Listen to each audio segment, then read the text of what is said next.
Royal Guard breaks protocol to reunite mother and child. A mother's heart-wrenching scream pierced the air at Buckingham Palace as 4-year-old Tommy disappeared into the surging crowd. For 15 years, Guard James Mitchell had never moved, a muscle at his post. But when he spotted the boy's red backpack being swept toward London's dangerous streets, when he heard the raw terror in his mother's voice, Mitchell made a split-second decision that shattered centuries of protocol. What happened next brought thousands to tears and changed how the world sees duty forever. But before we jump back into the video, let us know where you're watching from. And if you're enjoying this story, don't forget to subscribe because tomorrow I've got something really special for you. And now, back to the video. The morning sun cast long shadows across Buckingham Palace's courtyard as Guard James Mitchell stood his post with unwavering precision. Through 15 years of service, including 3 combat tours, he'd learned to observe everything while appearing to notice nothing. That's why he alone saw what others missed. Sarah Matthews held her son Tommy's small hand as if it were the most precious thing in the world. "Look at the guard, sweetheart," she whispered, kneeling beside her 4-year-old. "Boy, see how still he stands." Tommy's eyes widened with wonder, his red backpack almost too big for his tiny frame. Mitchell's peripheral vision caught every detail tourists missed. The way Sarah checked Tommy's backpack straps with the careful attention of a devoted mother. How she kept him close in the growing crowd, her protective instincts evident in every movement. The pure joy in Tommy's face as he watched the ceremonial spectacle. The morning crowd was swelling rapidly. A tour group had just arrived, their excited chatter mixing with the general buzz of tourists. More people were flowing into the courtyard, cameras clicking, children pointing. The space around Mitchell's post grew increasingly congested. "Stay close, Tommy," Sarah reminded her son, adjusting his favorite red backpack one more time. "Mummy needs to take a quick photo. Stand right. Here, darling." She took 2 steps back, framing the shot with Mitchell's post in the background. The crowd surged suddenly, a large tour group moving through, dozens of people shifting position at once. Mitchell saw it happening as if in slow motion. Tommy, still standing where his mother had placed him, suddenly hidden from Sarah's view by a wall of bodies and cameras. "Just one moment, sweetheart," Sarah called out, trying to get a better angle for the photo. "Stay right there, Tommy." But in that moment, as the crowd continued to shift and flow like a human tide, Mitchell saw what Sarah couldn't yet see, her son's red backpack being swept away by the movement of people, the small boy carried along like a leaf in a stream. The mother's voice carried again, still calm but with the first edge of concern. "Tommy? Tommy, where are you?" She lowered her phone, scanning the spot where her son had stood seconds before. Mitchell remained motionless, his ceremonial duty unwavering, but every combat-trained instinct screamed warning. He knew what was coming, had seen it begin too many times during his years at this post. The moment when a parent's mild concern transformed into something far more primal. "Tommy." Sarah's voice rose sharply, panic beginning to crack through her composure. "Tommy, answer Mummy, where are you?" The boy's red backpack was moving further away now, visible in flashes between the shifting bodies of tourists. Tommy was being pulled toward the palace gates, toward the busy London streets beyond. Mitchell could see the child's face, confusion, turning to fear as he realized he couldn't see his mother anymore. "Tommy!"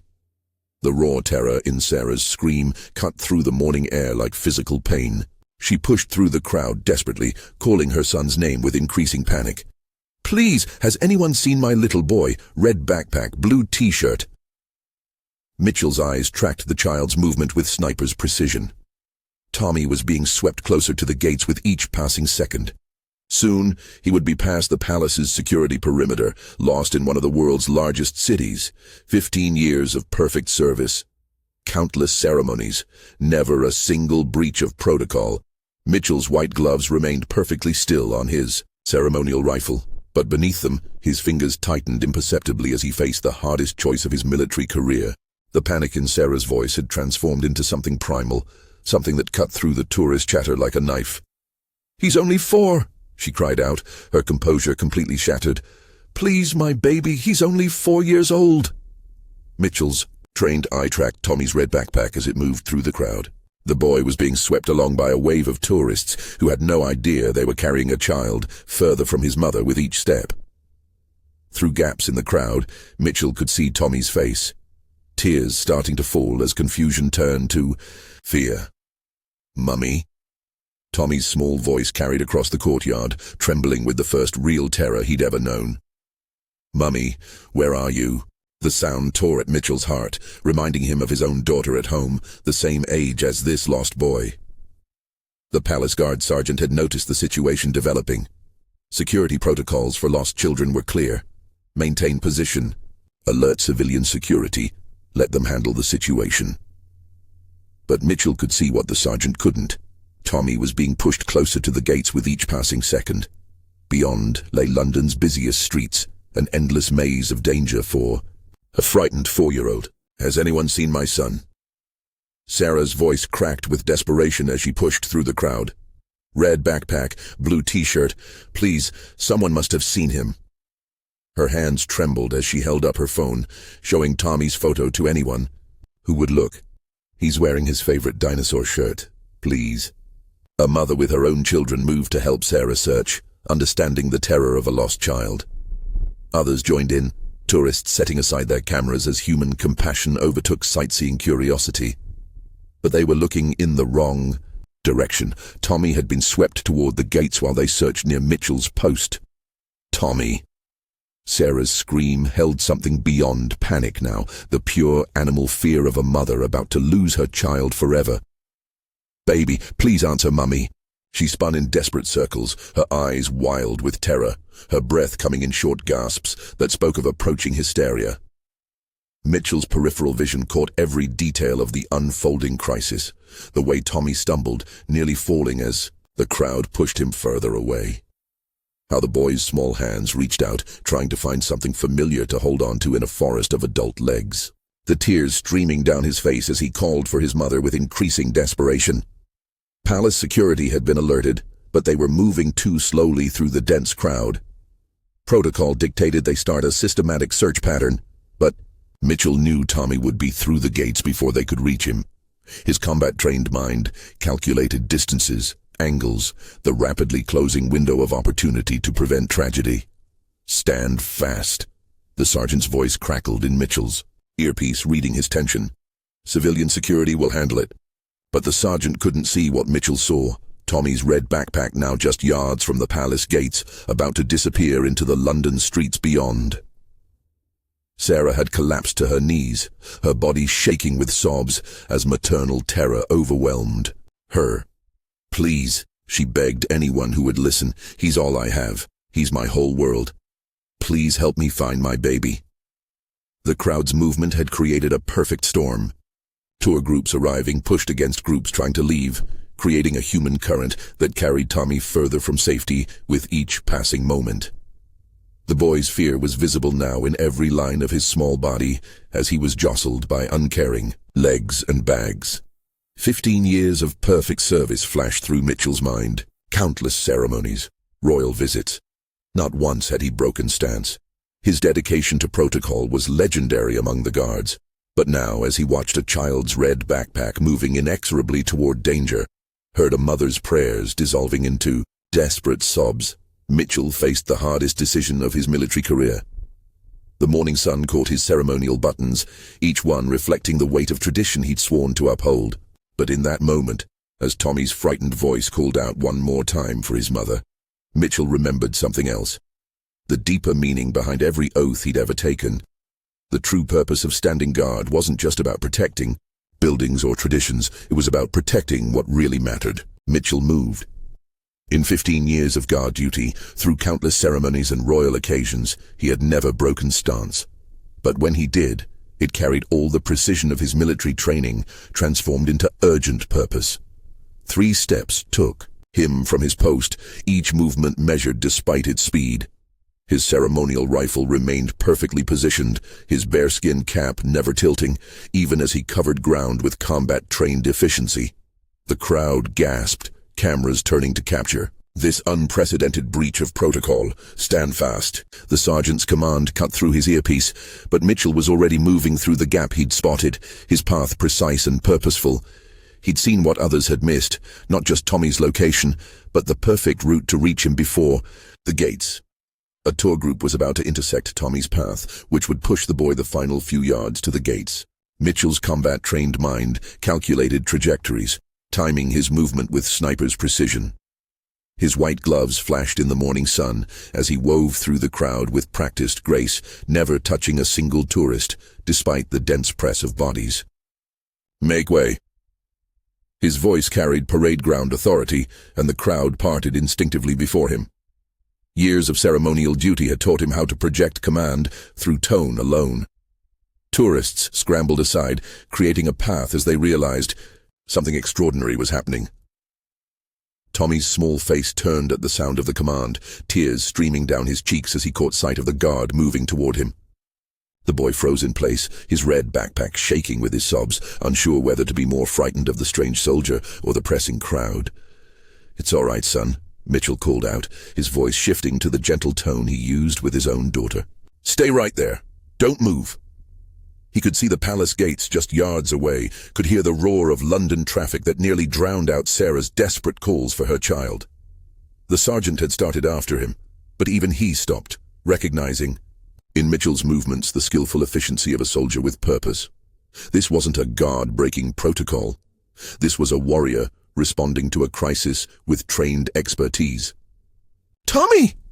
Sarah's voice carried from behind them, raw with desperate hope as she realized what was happening. "Baby, stay still! The guard is coming to help you!" Mitchell reached the boy just as another surge in the crowd threatened to sweep him away. His white-gloved hand extended to Tommy, ceremonial precision transformed into gentle reassurance. "Your mummy sent me to find you," he said, kneeling to the child's level while maintaining perfect military bearing. "She's very worried about her brave little soldier." Tommy's small hand slipped into his white glove, trust winning over fear. In one smooth motion, Mitchell lifted him onto his hip, his ceremonial rifle never shifting from its proper position, his movements maintaining the dignity of his uniform even in this unorthodox duty. "Mummy!" Tommy called out, his voice carrying clearly now that he was raised above the crowd. "Mummy, I'm here!" Sarah's answering cry held all the relief of answered prayers. "Tommy! Oh God, my baby!" She pushed through the crowd toward Mitchell's tall form, his bearskin cap making him easily visible above the masses. The guard sergeant watched as Mitchell carried Tommy back toward his post, every step as measured as a changing of the guard ceremony. This wasn't just a broken protocol, it was duty redefined in the most human terms. Around them, tourists had stopped taking photos, sensing they were witnessing something profound. Parents drew their children closer, understanding viscerally how close this had come to tragedy. Veterans in the crowd stood straighter, recognizing in Mitchell's actions the highest tradition of service, protecting those who needed protection most. Through it all, Mitchell maintained his ceremonial bearing, each step precise, his uniform immaculate. Only his white-gloved hand, gentle against Tommy's back as the boy clung to him, showed that this was more than just military duty. This was humanity in a bearskin cap, compassion in ceremonial dress. The reunion unfolded with almost ceremonial grace. Mitchell carried Tommy back toward his post with perfect military bearing, each step measured despite the precious cargo in his arms. Sarah ran to meet them, tears streaming down her face, her arms outstretched toward her son. "Mummy." Tommy reached for her, but Mitchell's transfer of the child to his mother's arms was as precise as any changing of the guard. His white gloves ensured the boy was secure in Sarah's embrace before releasing his protective hold. "My baby, my precious baby." Sarah collapsed to her knees, holding Tommy as if she'd never let go again. Her whole body shook with sobs of relief as she covered her son's face with kisses. "I was so scared, so terribly scared." Mitchell took 3 steps back, resuming his post with parade ground precision. His ceremonial rifle returned to exact position, his eyes forward, as if he hadn't just shattered centuries of protocol. But there was something different in his bearing now, a deeper kind of dignity that transcended mere ceremony. The palace guard sergeant had arrived, his face unreadable as he surveyed the scene. "Guard Mitchell," he announced formally. "Report." "Sir." Mitchell's response was perfectly regulation, though he maintained his forward gaze. Immediate action required to prevent civilian casualty. Child in danger of separation from parent in crowd conditions. Intervention deemed necessary under emergency. Protocols.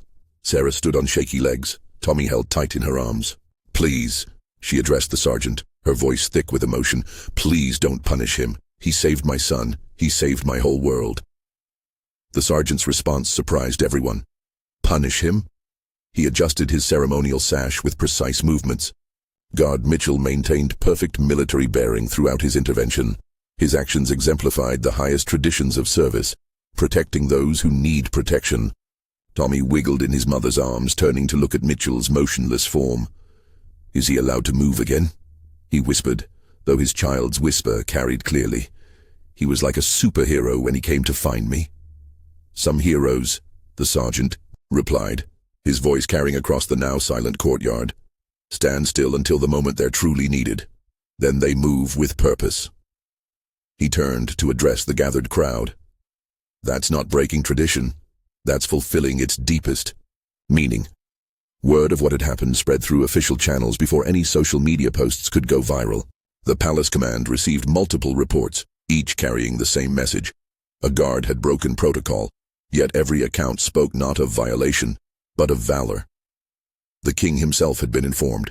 His response, delivered through command channels, was immediate. This is exactly what we mean by the finest traditions of service. Guard Mitchell is to be commended not just for his actions, but for understanding what truly matters.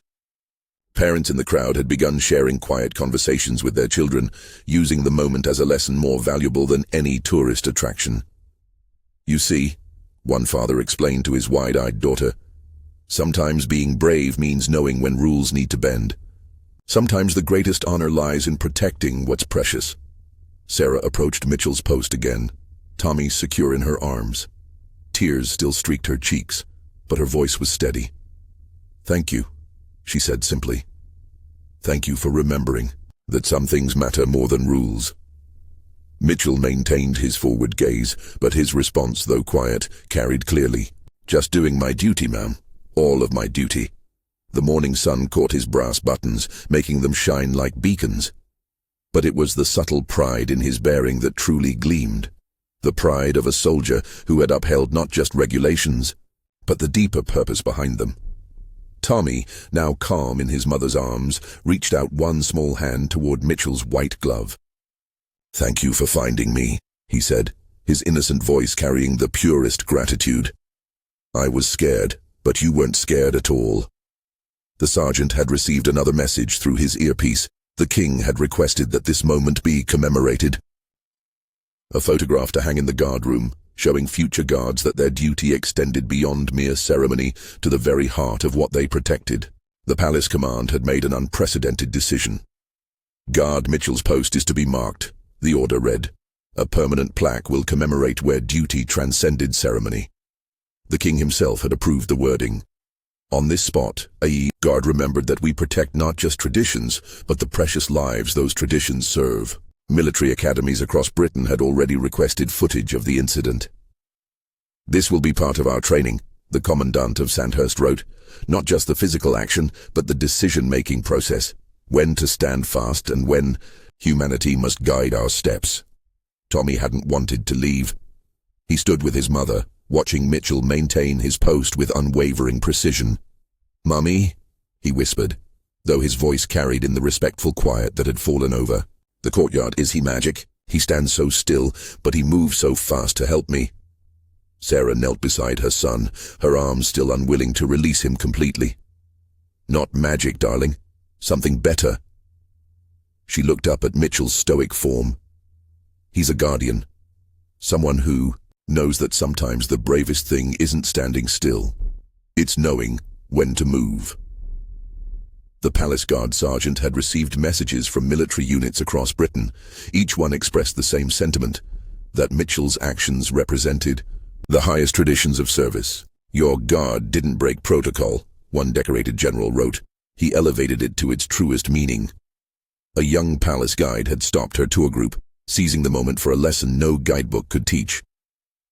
What you're witnessing, she explained, softly, is why these guards stand here, not just for ceremony but to protect what matters most. Today, we saw beneath the ceremonial surface to the warrior's heart that beats beneath. Parents who had witnessed the incident were sharing their stories, each account spreading through social media and beyond.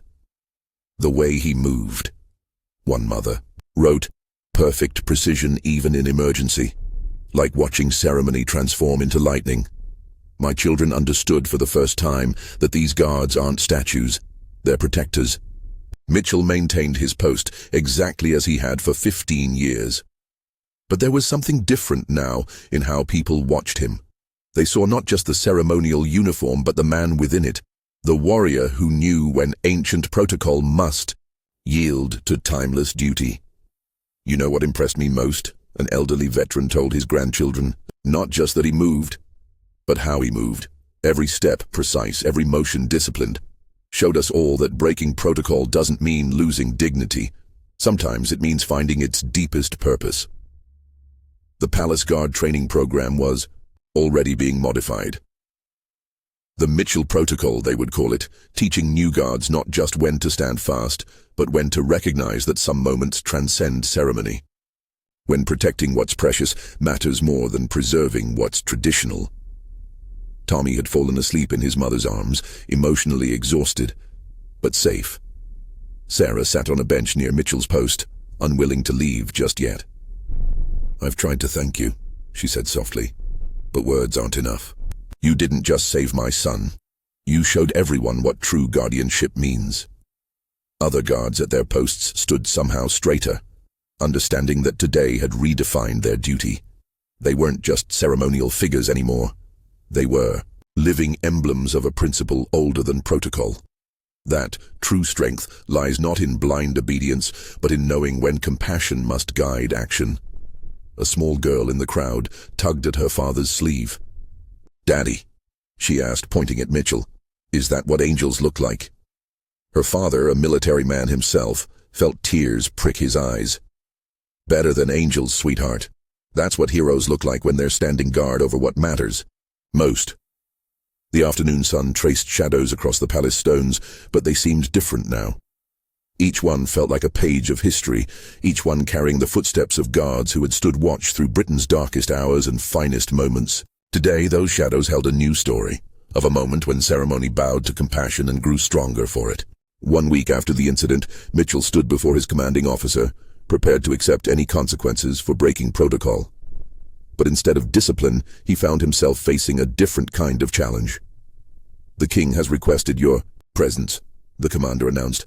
"Not for reprimand, but to discuss how we train future guards. Your actions have sparked a re-evaluation of what it means to stand watch over tradition."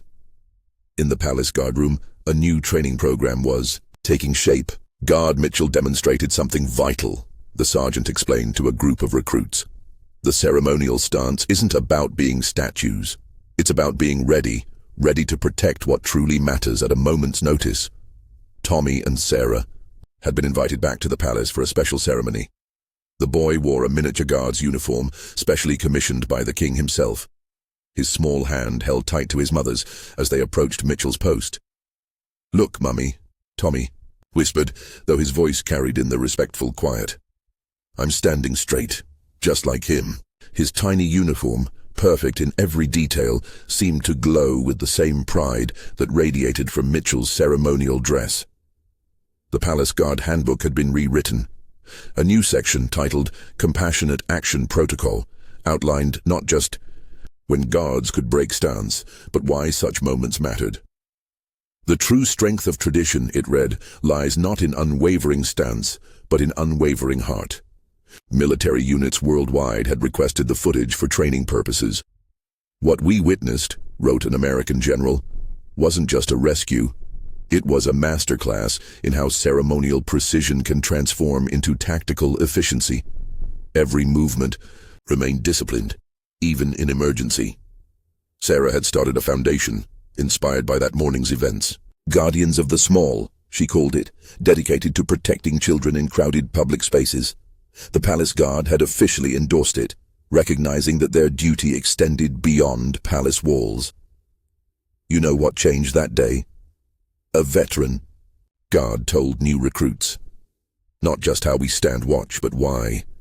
We remembered that beneath every ceremony lies a warrior's duty, to protect those who need protection most. Mitchell's daughter had drawn a picture of her father's actions. It hung now in the guard room, crayon strokes capturing something cameras had missed. The moment when ceremony became salvation, when protocol yielded to humanity's deepest needs. The palace tour guides had added the story to their official presentations. "Notice how Guard Mitchell stands," they would say. "That same precision that keeps him motionless for hours also lets him move with lightning speed when needed. True discipline isn't just about standing still." Tommy had started having nightmares after the incident. Not about being lost, but about what might have happened if Mitchell hadn't moved. His therapist suggested visiting the palace again, showing him that the guards were always watching, always ready. "See that guard?" Sarah would tell him, pointing to Mitchell's post.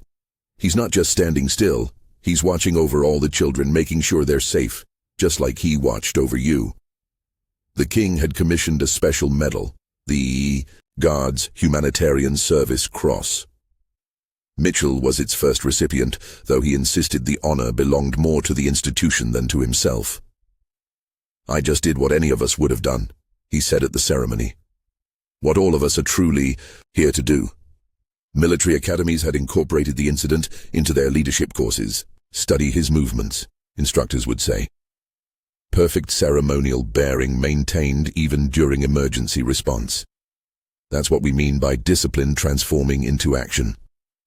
Mitchell's post had become something of a pilgrimage site for parents with young children.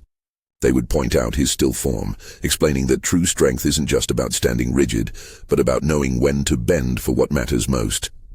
The afternoon sun still traced shadows across those ancient palace stones, but they carried a different meaning now. Each ray of light seemed to remind visitors that beneath every ceremony, behind every tradition, stood men and women ready to transform from guardians of protocol into protectors of the precious.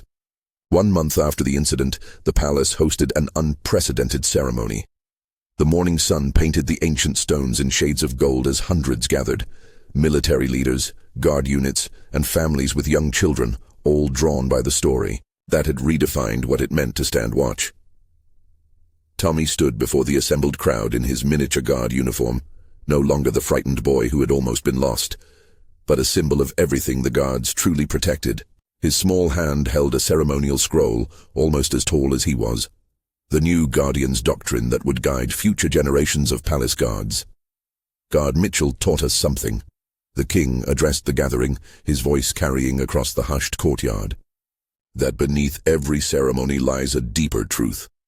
That behind every tradition stands a heart ready to act when innocent lives hang in the balance. Sarah had been asked to speak as well. Her voice trembled at first, but grew stronger as she shared their story. "I used to see these guards as living statues," she admitted. "Now I understand. Their stillness isn't emptiness, it's readiness. Like a parent's love, always alert, always prepared to move heaven and earth when a child needs help." The Palace Guard training program had been completely transformed. New recruits now spent time in pediatric hospitals and children's crisis centers, understanding that their duty extended far beyond palace walls. "Before you can stand guard," instructors would say, "you must understand what you're truly guarding." Mitchell's daughter had started a trend at her school. Children would practice standing guard during recess, not as a game, but as a serious exercise in responsibility. Teachers reported that bullying had decreased. The kids had learned that true strength meant protecting others. "You know what? Most people never saw," the guard sergeant explained to a documentary crew. Mitchell's movements that day weren't just instinct. They were the product of thousands of hours of ceremonial discipline, transformed in an instant to save a life. That's what we mean by ready in stillness. Tommy's nightmares had evolved into something different. "I dream about him now," he told his therapist. "But not scary dreams. He's teaching me to stand straight, to be brave, to watch out for others who might be lost or scared." The therapist had shared this with other professionals working with traumatized children. Sometimes heroes didn't need capes, just white gloves and unwavering dedication. The palace itself seemed transformed. Tourists still came for photos. still marveled at the guard's precision, but there was deeper understanding. Now, parents would explain to their children not just about ceremony, but about guardianship, about the heart that beat beneath every ceremonial uniform. Military units worldwide had begun incorporating what they called the Mitchell Principle into their training. Ceremonial duty isn't about rigidity, the new doctrine stated. It's about maintaining perfect readiness within perfect stillness, about being prepared to transform tradition into action when duty calls. Sarah's Guardians of the Small Foundation had grown beyond all expectations.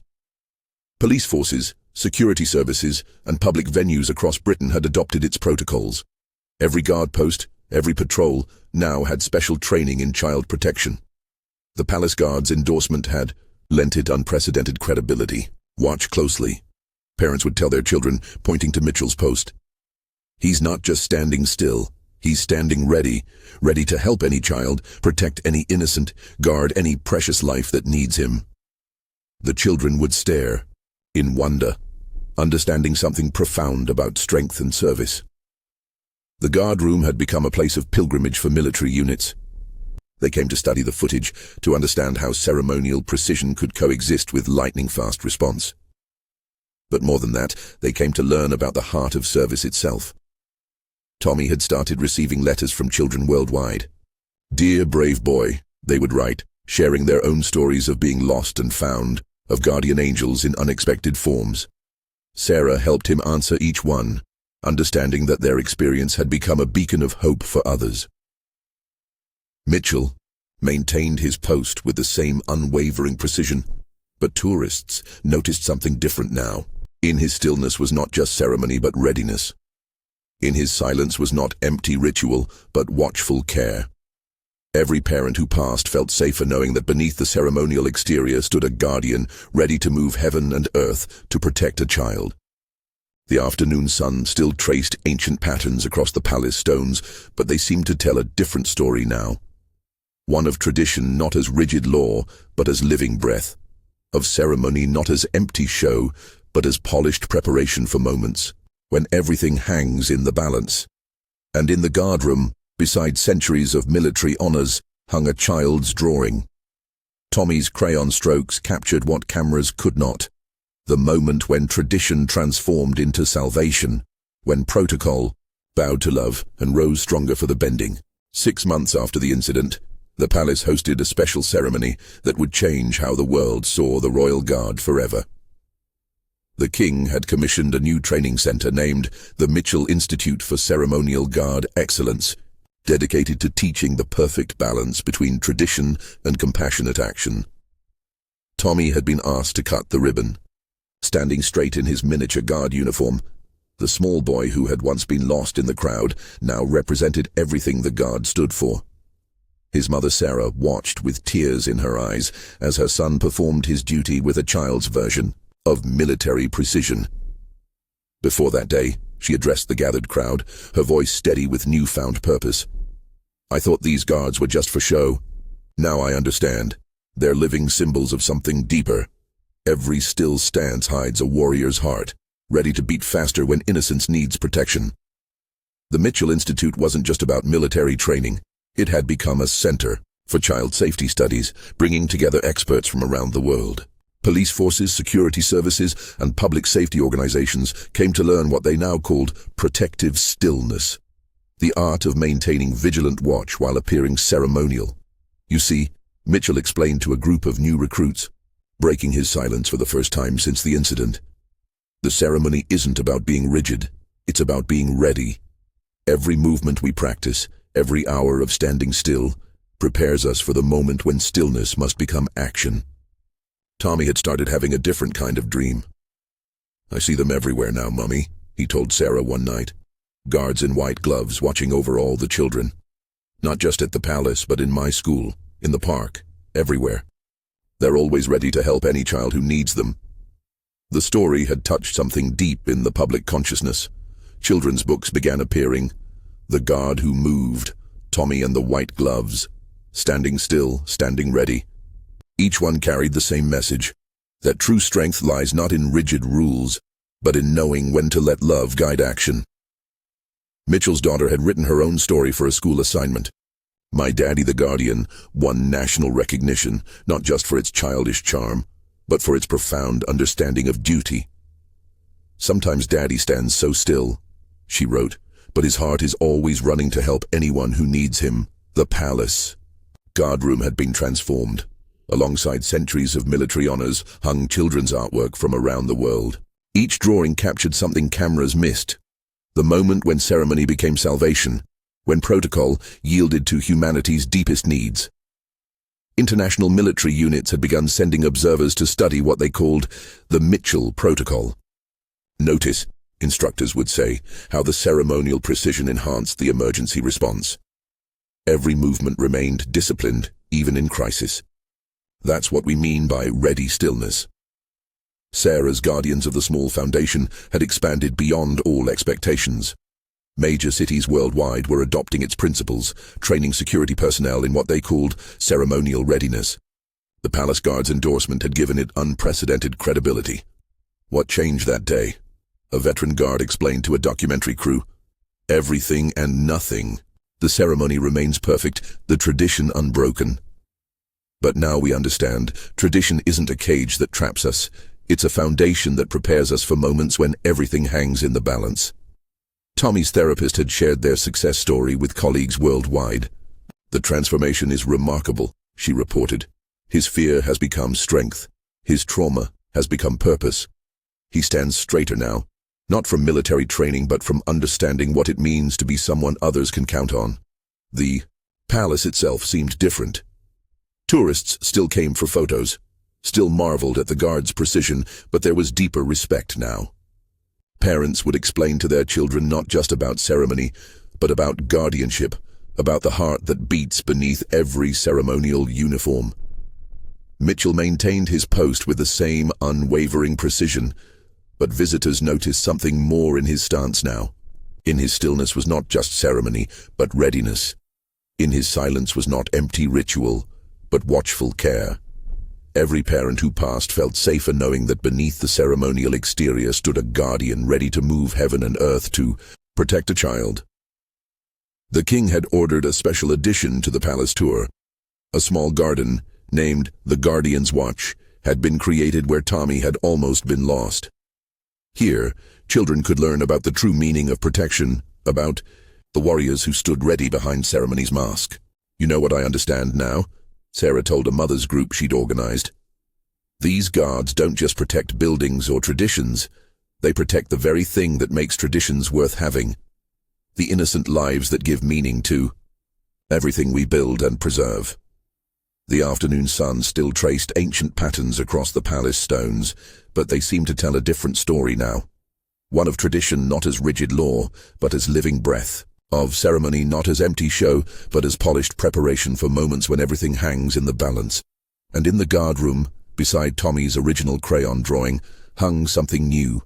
A photograph of Mitchell back at his post, standing straight and still. But now everyone who saw it understood. His stillness wasn't empty ceremony. It was love standing guard, ready to move mountains when innocence called for protection. 1 year after the incident, something remarkable happened at Buckingham Palace. Children from around the world had sent thousands of white gloves to the palace guard, each pair carrying messages of gratitude, not just to Mitchell, but to every guard who stood ready to protect the innocent.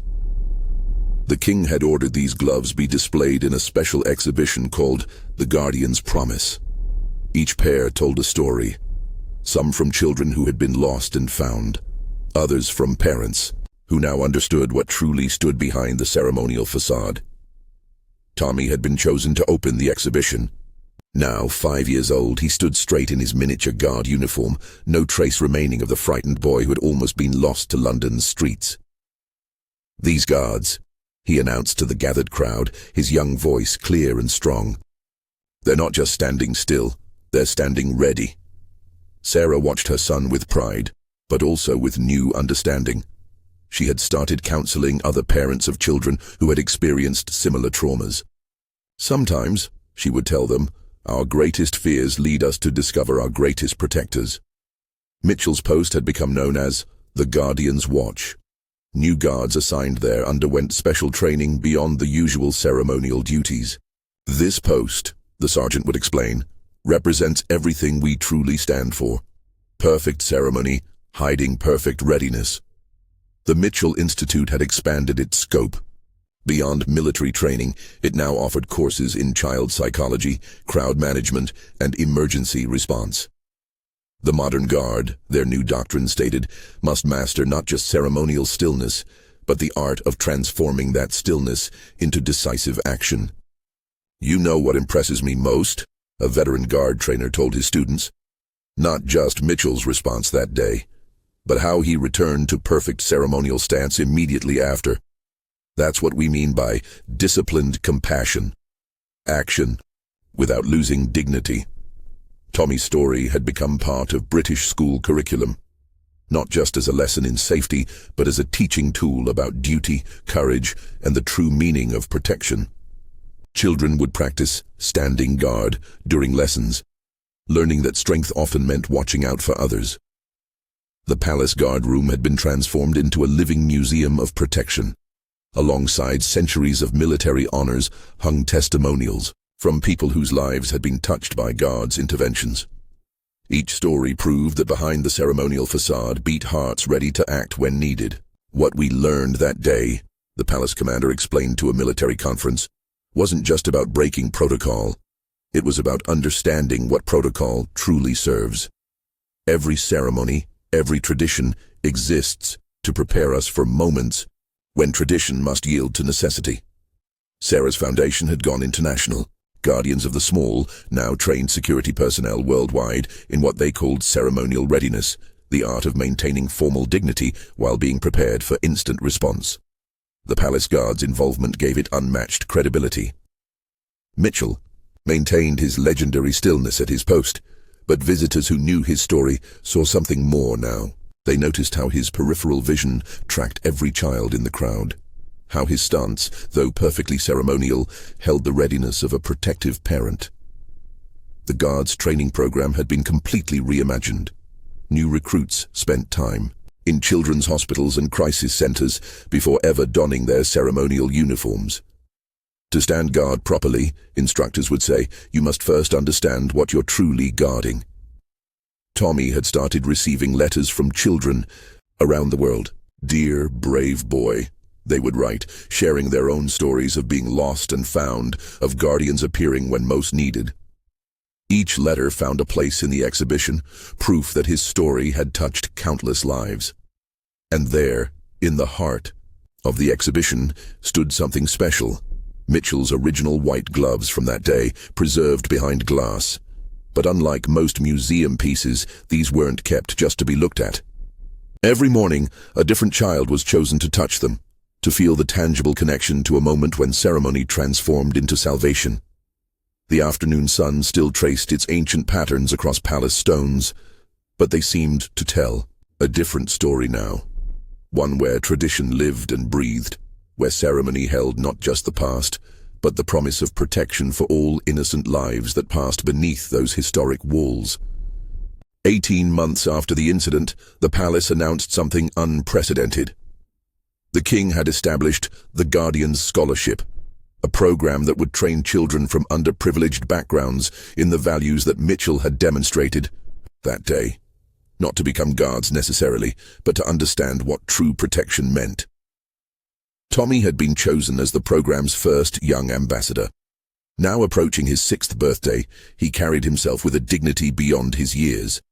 The frightened boy lost in the crowd had transformed into a symbol of everything the guard truly protected. "You see," he explained to a group of scholarship recipients, his child's voice carrying wisdom earned through experience. "Being brave isn't about not being scared. It's about knowing someone is always watching over you, ready to help when you need it most." Sarah had expanded her work beyond the foundation. She now lectured at police academies and military installations worldwide, sharing what she called the Mitchell moment, that critical intersection of duty and humanity that had saved her son. "What most people don't understand," she would tell her audiences, "is that the guard's ceremonial stillness isn't empty ritual. It's compressed energy, like a spring ready to release at the exact moment it's needed most. The Mitchell Institute had become a global center for what they termed compassionate protection studies. Military units, law enforcement agencies, and security services from around the world sent representatives to learn the delicate balance between ceremony and action. "Watch the footage carefully," instructors would say, analyzing Mitchell's movements that day. "See how the ceremonial training enhanced rather than hindered his response? Every step remained precise, every motion disciplined, even in emergency. That's what we mean by prepared stillness." Mitchell's daughter had started a movement in schools across Britain. The Guardian's Watch, they called it. Students taking turns standing guard during recess, watching over younger children with the same dedication they'd learned from her father's example. "It's changing how they interact," teachers reported. "Bullying has decreased dramatically. Children understand now that true strength isn't about domination, it's about protection." The palace guard room had evolved into something extraordinary. One wall, dubbed the Guardian's Gallery, displayed thousands of letters and drawings from children worldwide. Each one told a story of being lost and found, of protectors appearing when hope seemed lost. "Dear Guard Mitchell," one letter read, written in careful child's handwriting. "I was lost in a shopping center last week. I remembered Tommy's story and looked for someone standing still and straight like you. I found a security guard who helped me find my mummy. Thank you for teaching us where to look for help." Tommy's therapist had published a groundbreaking paper on what she called protective presence therapy. The concept was simple but profound. Sometimes the best way to heal trauma was to transform fear into a sense of protective purpose. "What we're seeing in Tommy," she explained to a conference of child psychologists, "isn't just recovery from trauma, it's the emergence of a protective instinct. He's transformed his experience of being protected into a desire to protect others." The palace itself had undergone subtle but significant changes. New guard posts had been established specifically to watch over areas where children gathered. These positions, while maintaining all ceremonial precision, were staffed by guards, with additional training in child protection. The Mitchell Protocol, as it had become known, was now part of standard military training worldwide. "Ceremonial duty isn't about rigid adherence to rules," the new doctrine stated. "It's about maintaining perfect readiness within perfect stillness." Sarah's Guardians of the Small Foundation had expanded in ways she never imagined. Major cities worldwide had adopted its principles, training security personnel in what they called visible protection, the art of being seen as a reliable presence while maintaining professional dignity. The king himself had taken a personal interest in the program's development. "What Guard Mitchell showed us," he said during a special ceremony, "wasn't just quick thinking or physical courage. He showed us that true protection requires both unwavering vigilance and unlimited compassion."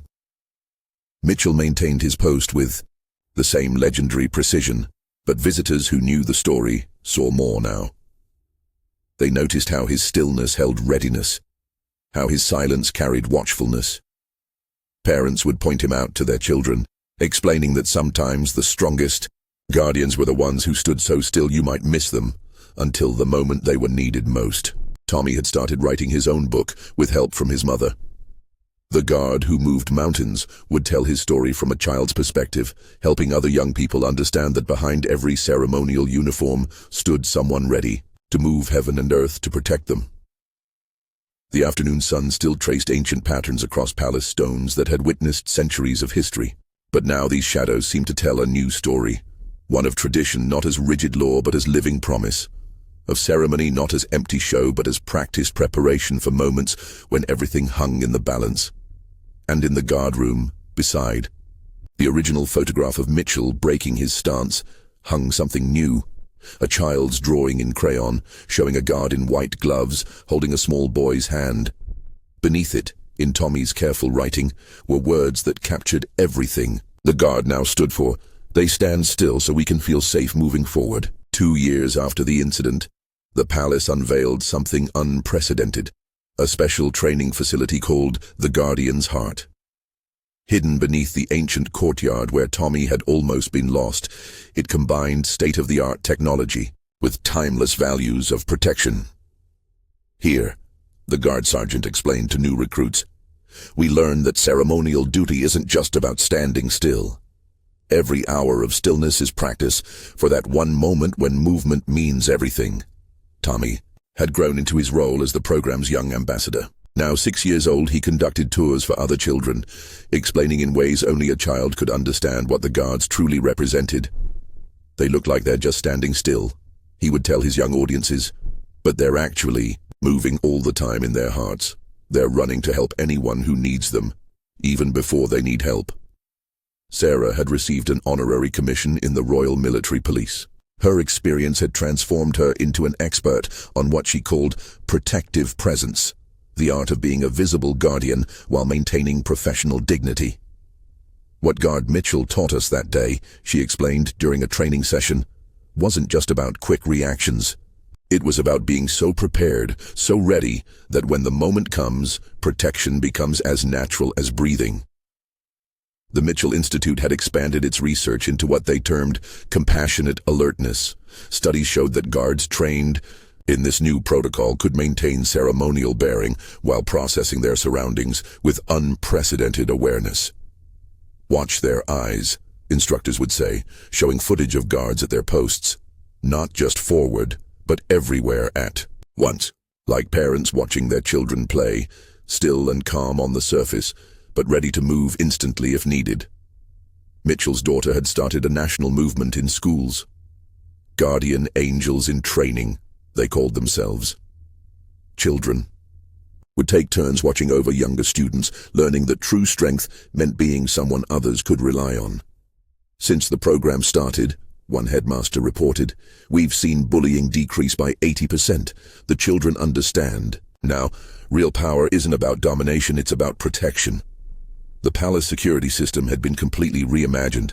While maintaining all ceremonial traditions, they had integrated what they called the Mitchell Matrix, a network of overlapping protective zones where guards could maintain perfect ceremony while ensuring no child could ever be lost again. Tommy's story had become required reading at military academies worldwide. The Mitchell moment, they called it, that critical intersection where tradition meets necessity, where ceremony transforms into salvation. Most people think breaking stance was the remarkable part, a training officer explained. But what truly set it apart was how he maintained ceremonial precision even while saving the child. That's what we mean by disciplined compassion. The palace had instituted a new daily ceremony. Each morning, as the sun rose over London, a child was chosen to stand guard alongside a regular sentry. These guardians' apprentices learned firsthand what it meant to watch over others. Even the palace architecture had subtly changed. New sightlines had been created, invisible to tourists, but crucial to guards. Every post now had clear views of what they called precious zones, areas where children were most likely to need protection. And through it all, Mitchell maintained his legendary stillness at his post. But now, everyone who knew the story saw more than just ceremony in his stance. They saw readiness, watchfulness, the coiled spring of protection waiting to be released if needed. 2.5 years after that fateful morning, the palace hosted an international conference unlike any before. The Guardian Summit brought together military leaders, child protection experts, and security specialists from around the world. But its most important speaker wasn't a decorated general or renowned expert. It was a small boy in a miniature guard uniform. Tommy, now approaching 7, stood before the assembled dignitaries with the same straight-back dignity he'd learned from watching Mitchell. His red backpack, the same one he'd worn that day, sat beside the podium, a reminder of how close tragedy had come. I used to think guards just stood still, he told the hushed audience, his child's voice carrying wisdom earned through experience. But now I know they're like superheroes in disguise. They don't wear capes, they wear white gloves, and they don't fly, they stand ready to help any child who needs them. Sarah watched her son from the front row, tears in her eyes. She remembered the terrified mother she'd been, screaming for her lost child. Now she headed an international organization dedicated to transforming security forces from intimidating presences into visible guardians. The Mitchell Principle, as it had become known, had revolutionized how protective forces operated worldwide.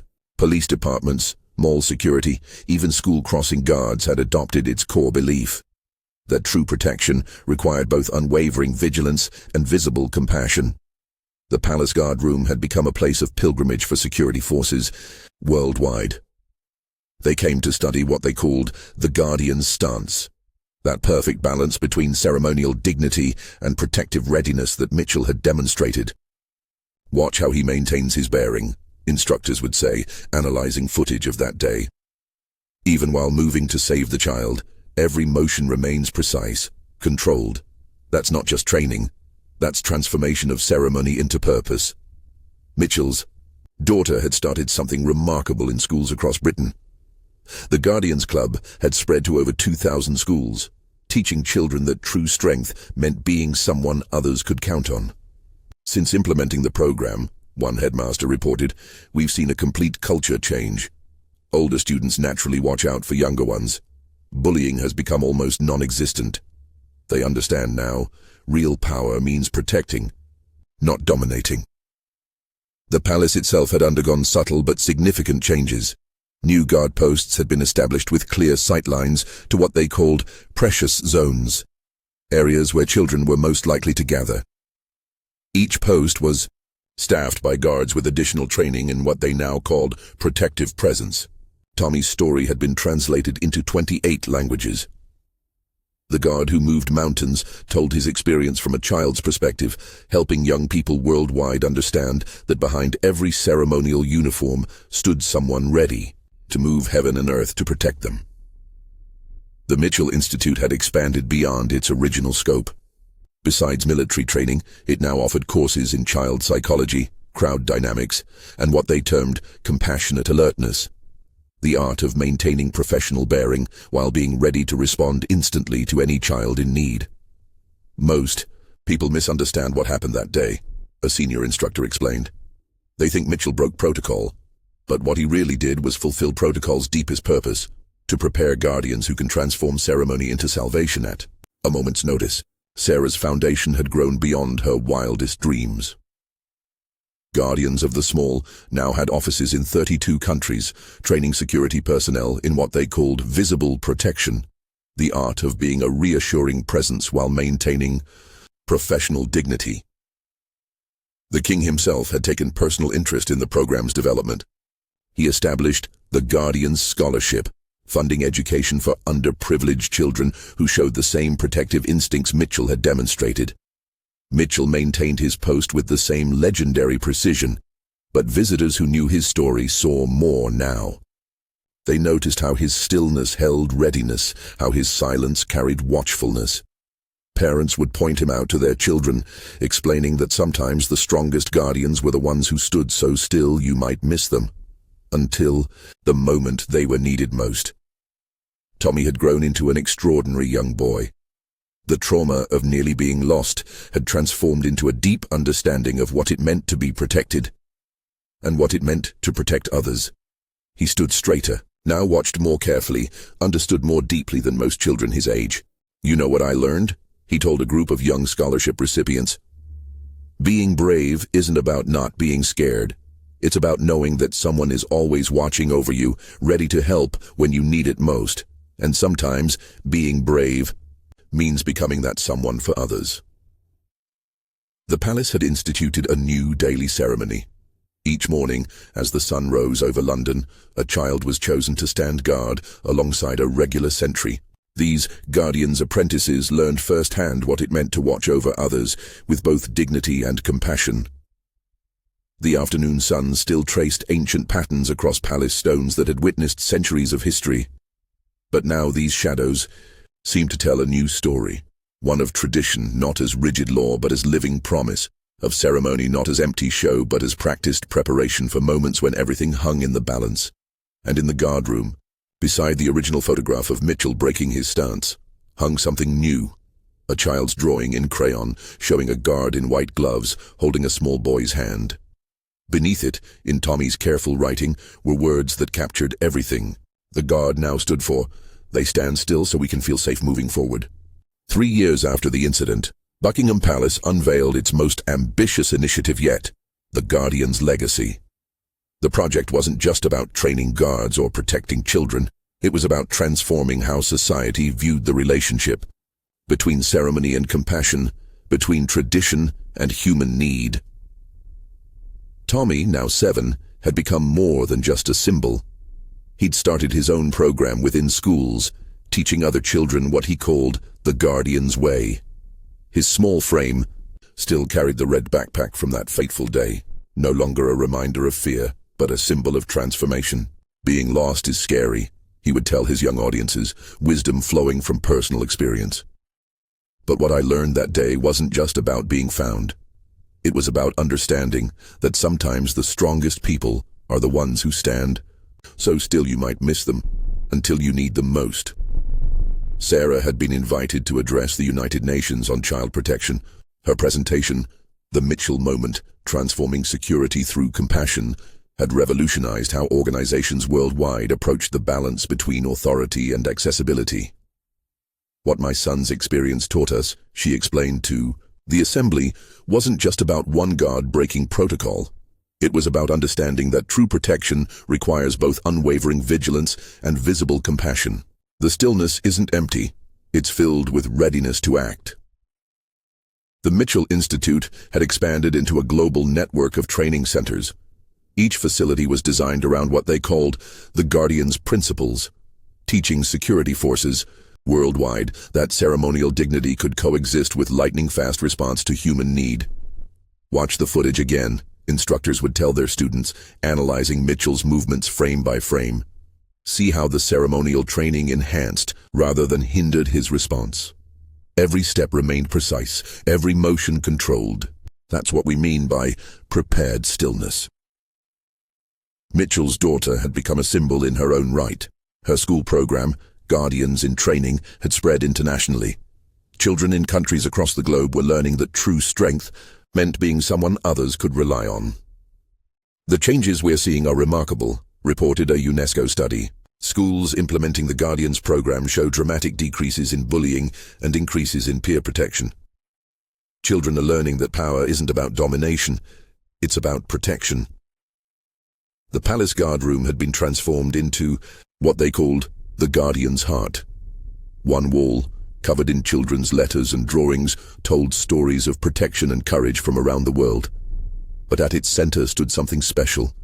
Mitchell's original white gloves, preserved behind glass. These aren't just gloves, the display read. They're a promise that behind every ceremonial stance stands someone ready to move heaven and earth to protect what matters most. Tommy's story had become part of military training worldwide. The Mitchell Protocol wasn't just about emergency response. It was about understanding that true strength often lay in the ability to transform from ceremonial figure to active protector in the blink of an eye. The palace grounds had undergone subtle but significant changes. New guard posts were positioned, with clear sightlines to what they called precious zones, areas where children were most likely to need protection. Each post was staffed by guards specially trained in what they termed compassionate alertness. Most people misunderstand what ceremony really means, a senior guard trainer explained. They think it's about being rigid, unchanging. But true, ceremony is about being so well prepared, so perfectly ready, that when the moment comes, protection becomes as natural as breathing. Sarah's foundation had expanded beyond all expectations. Guardians of the Small now operated in 40 countries, training security personnel in the delicate balance between professional bearing and protective response.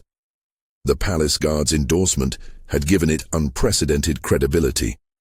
Mitchell maintained his post with the same legendary precision, but visitors who knew his story saw more now. They noticed how his stillness held readiness, how his silence carried watchfulness. Parents would point him out to their children, explaining that sometimes the strongest guardians were the ones who seemed to do nothing at all, until everything depended on them doing everything. The king had commissioned a special medal, the Guardian's Cross of Valor. Its first recipient wasn't Mitchell, as many expected, but Tommy himself. For showing us, the citation read, that sometimes the bravest act is trusting those who stand ready to protect us. Tommy had grown into his role as the program's young ambassador with remarkable grace. The frightened boy, lost in the crowd, had transformed into a symbol of everything the guard truly protected. His presence at ceremonies and events carried a weight far beyond his years. "You know what I understand now," he told a group of new guard recruits. "That day wasn't just about me being lost and found. It was about all of us understanding what it really means to protect each other. Sometimes it means standing still and watching. Sometimes it means moving faster than anyone thought possible. But it always means being ready." The afternoon sun still traced ancient patterns across palace stones that had witnessed centuries of history. But now these shadows seemed to tell a new story. One of tradition, not as rigid law, but as living promise. Of ceremony, not as empty show, but as practiced preparation for moments when everything hung in the balance. And in the guard room, among all the drawings and letters, hung a new photograph. It showed Tommy standing at attention beside Mitchell's post, both of them perfectly still, both of them perfectly ready. Beneath it, in the king's own hand, were words that captured everything the guard had become. "They stand in stillness, so others may move in safety. They stand in silence, so others may sleep in peace. They stand in ceremony, so others may live in certainty that protection never sleeps." 4 years after the incident, something extraordinary happened at Buckingham Palace. Children from around the world had organized what they called the Guardians' Vigil. On the anniversary of Tommy's rescue, thousands of young people stood in perfect stillness alongside the palace guards, each wearing a white glove on one hand. Tommy, now 8, led the ceremony. The frightened boy who had once been lost in the crowd had grown into a symbol of transformation. His voice, clear and strong, carried across the hushed courtyard as he explained what the vigil meant. "Today, we stand still like the guards," he announced. "Not because we have to, but because we want to show we understand. Every guard who stands still is really running in their heart, running to help any child who might need them." Mitchell watched from his post as the children maintained their stillness. Some were as young as 5, others in their early teens. Each had a story. Some had been lost and found, others had helped find someone. All understood what the guards' ceremonial stance truly meant. Sarah had received word from security forces worldwide. The Mitchell Protocol had resulted in over 5,000 successful interventions in the past year alone. Children who might have been lost had been found. Potential tragedies transformed into moments of relief. "What we learned that day," she told a conference of security experts, "wasn't just about quick reaction time. It was about understanding that true protection requires both perfect vigilance and perfect compassion. The stillness isn't empty. It's filled with readiness." The Mitchell Institute had expanded its research into what they called protective intuition. Studies showed that guards trained in their methods could sense potential problems before they developed, maintaining ceremonial bearing while processing their surroundings with unprecedented awareness. A young girl in the crowd caught Mitchell's attention. She stood perfectly still, white glove gleaming in the morning sun, but tears streamed down her face. He recognized her from the news. She'd been lost in a shopping center last month, found by a security guard trained in the Mitchell Protocol. The palace guard room had become a sanctuary of sorts. Children who had been lost and found would visit, leaving letters and drawings that told their stories. But they also came to stand still, to understand through experience what it meant to be a guardian. "Watch them," the guard sergeant told new recruits nodding toward the children maintaining their vigil. "They understand something most adults miss. The stillness isn't about being rigid, it's about being ready. Ready to move mountains if that's what protection requires." Tommy had started writing a series of children's books. The Guardians' Tales told stories of protectors in all forms. Not just guards, but teachers, crossing guards, older siblings. Each story carried the same message. Sometimes the strongest people are the ones who stand ready and watching. The palace itself seemed transformed by the children's presence.